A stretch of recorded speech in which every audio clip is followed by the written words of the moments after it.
Good evening, everybody. I'm Pierre Roberge, the Daily Trader. It is March 10th, and we are going to take a look at Tesla stock from a technical analysis perspective. My goal in doing these videos is to help you understand how you can use technical analysis to make better trading and investing decisions. But I'm not a financial advisor, so please do your own research and make your own decisions. So Tesla is up 52 cents, 0.3%, closed at 173.44. Post-market, we are down by 19 cents at 173.25. So let's look at what this looks like on the chart. Without looking at the chart, it makes no sense to only look at numbers.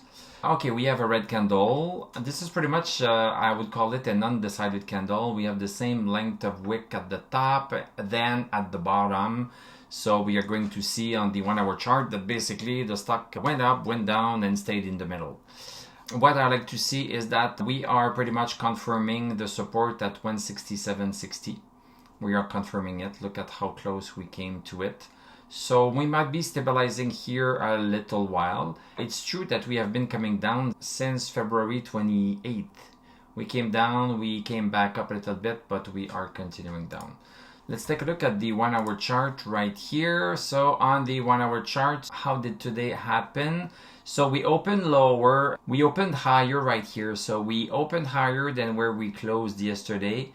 Opened right here, came super low. This is where we basically tested the support and came back up. So this was bullish. This big long wick at the bottom was bullish. Second hour was also quite bullish, a green candle, but we had some resistance right here. We had some sellers that just sold the stock back down, and we have recovered a little bit here, but with the weaker volume, and this is not looking super strong. It's possible that on Monday we continue a little bit right here. It's possible that we continue here. Don't forget that in order to have a break, a valid break of this, we need to have a good stochastic. So if we don't have a good stochastic and we have a break here, I would not believe it. I would also use this resistance, 179.96, let's call it 180. I would use that resistance as an indication that we are coming back up. So even though we are crossing this here, I would not be too afraid unless we cross also 180. But if not, we could be coming down later here or directly here if we respect this one here. Looking at stochastic, we have a stochastic at 27. It's not very strong. We have a MACD crossover. Remember, MACD crosses over extremely soon, but it makes a lot of false signals. We are outside of the oversold zone, but we are still very slow in terms of RSI, and DMI is just abysmally high. Let's go back to the daily chart. So on the daily chart, the volume is increasing a little bit. This is increasing while we are going down. This is usually not a good sign. Stochastic at 10, extremely low. The two lines of MACD are still positive. Everything else is negative.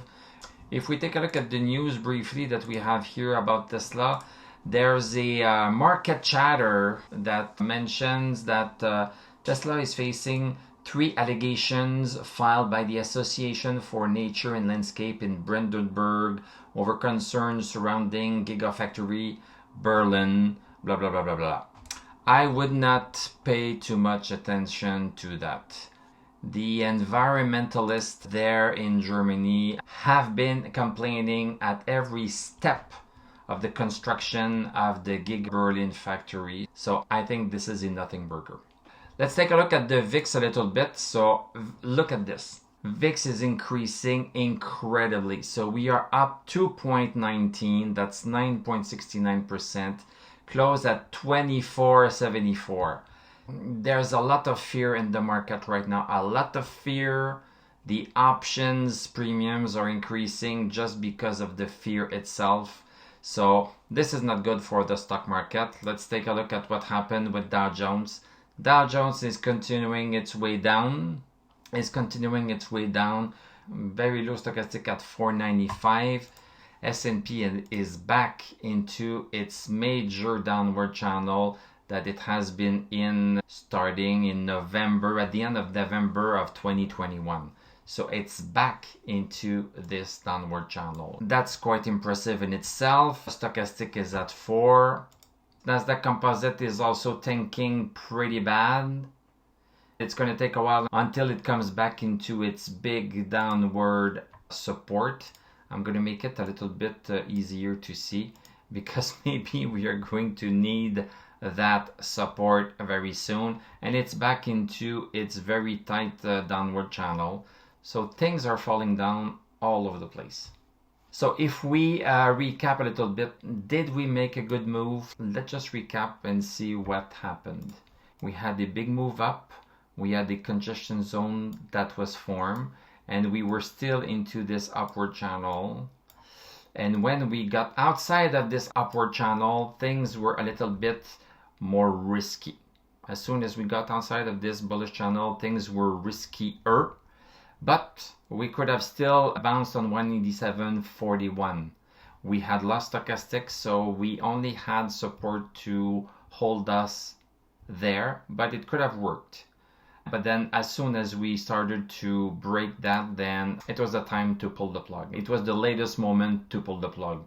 You can always pull the plug at any other point, but if you pull the plug at any other point, you might have a harder time catching a move back up. You might be losing a few points because you could have been selling here, and coming back here. It's just different strategies, but at least we had to sell right here when we entered sell mode for Tesla. Let's just see how low this will go. We are into a downward pattern. Let's just see when this downward pattern is going to break. Thank you very much for watching. Thank you for liking, commenting, subscribing. If you like what I do, you can become a YouTube member. Click on my TradingView affiliate link. I'm going to wish you a great weekend. We are going to talk on Monday, unless you are a member, in which case we are going to do a live on Sunday. So have a great weekend, and I'm going to tell you à la prochaine.